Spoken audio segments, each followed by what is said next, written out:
A silly kind of love Sophie opened her eyes one morning in a bed that didn't feel like hers. The room looked warm and familiar, but her mind was blank.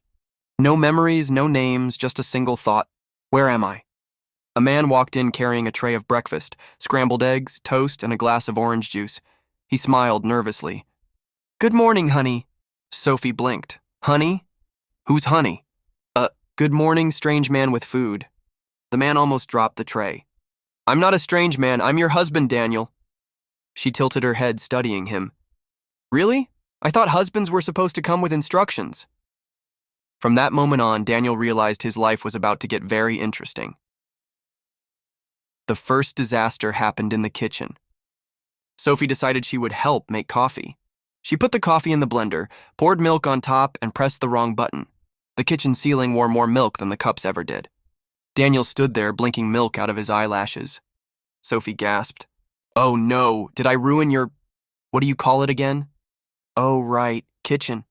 He sighed, but then he laughed. At least the ceiling likes milkshakes. The second disaster came when Sophie tried to tidy up.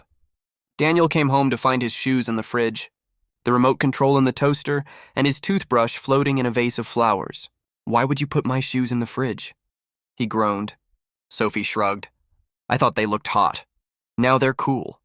Through it all, Daniel struggled, tripped, and sometimes nearly cried, but when Sophie laughed, he couldn't help laughing too. At night, when she forgot who he was, he would gently remind her, I'm Daniel, your husband, the guy who cleans up your milk explosions.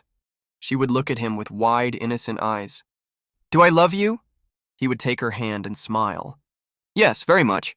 And somehow, even if Sophie couldn't remember their past, every silly, clumsy, chaotic day, she was falling in love with him all over again.